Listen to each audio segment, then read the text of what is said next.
தற்போது ஒரு அண்மை செய்தி. இடைநிலை ஆசிரியர்கள் தங்களுடைய வேலைநிறுத்த போராட்டத்தை கைவிட்டு பள்ளிக்கு திரும்ப வேண்டும் என்று பள்ளி கல்வித்துறை அமைச்சர் அன்பில் மகேஷ் பொய்யாமொழி வேண்டுகோள் விடுத்துள்ளதை அண்மை செய்தியாக பார்த்துக் கொண்டிருக்கின்றோம். மேலும் கூடுதல் விவரண செய்தியாளர் நந்தினி வழங்க கேட்கலாம்.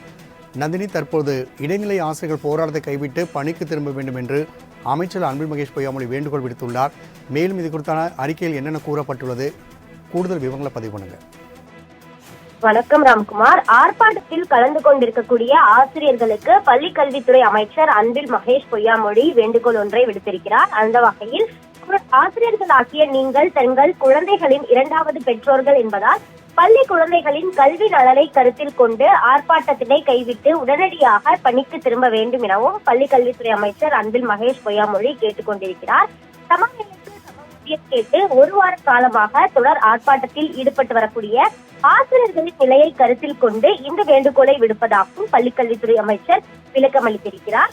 கடந்த ஒரு வார காலமாகவே தங்களின் கோரிக்கைகளை நிறைவேற்றிட தொடர் ஆர்ப்பாட்டம் மேற்கொண்டு வருகிறீர்கள். பள்ளிகளில் தற்போது தேர்வு காலமாக இருப்பதாலும் பெற்றோர்கள் தங்களின் குழந்தைகளின் கல்வி பாதிக்கப்படுவதாக ஊடகங்களின் வழியாக கருத்துக்கள் தெரிவிப்பதனையும் கருத்தில் கொண்டு ஆர்ப்பாட்டத்திலிருந்து விலக்கி தத்தமது பள்ளிகளுக்கு சென்று கல்வி பணியாற்ற வேண்டும் எனவும் கேட்டுக் கொண்டுள்ளார். அதே போன்று முதலமைச்சரின் மனதில் ஆசிரியர்கள் நீங்கா இடம்பெற்றிருப்பதால் பள்ளி மாணவர்கள் மற்றும் ஆசிரியர்களின் நலன் கருதி வரும் கல்வியாண்டில் பள்ளி கல்வித்துறைக்கு 44,042 கோடி ரூபாய் ஒதுக்கீடு செய்யப்பட்டிருப்பதாக குறிப்பிட்டுள்ள அவர், தொகுப்பூதியத்தில் நியமனம் செய்யப்பட்ட 50,000 ஆசிரியர்களின் இன்னல்களை தீர்க்கும் வகையில் திமுக அரசு காலமுறை ஊதியத்தினை ஒரே நாளில் வழங்கி சிறப்பித்திருப்பதாகவும், அதே போன்று அரசு ஆசிரியர்களின் கோரிக்கையினை பல்வேறு நிலையில் தீர்த்து வைத்து ஆசிரியர்களின் நலனுக்காக செயல்படும் அரசாக இருந்து வருவதாகவும் தெரிவித்திருக்கிறார்.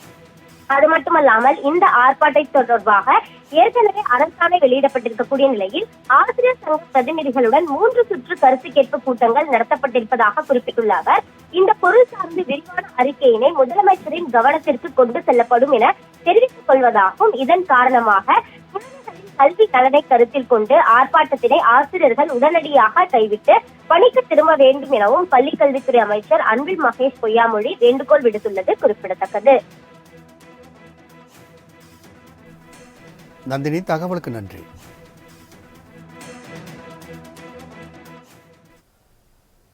தொடர்ந்து தலைப்புச் செய்திகளை பார்க்கலாம்.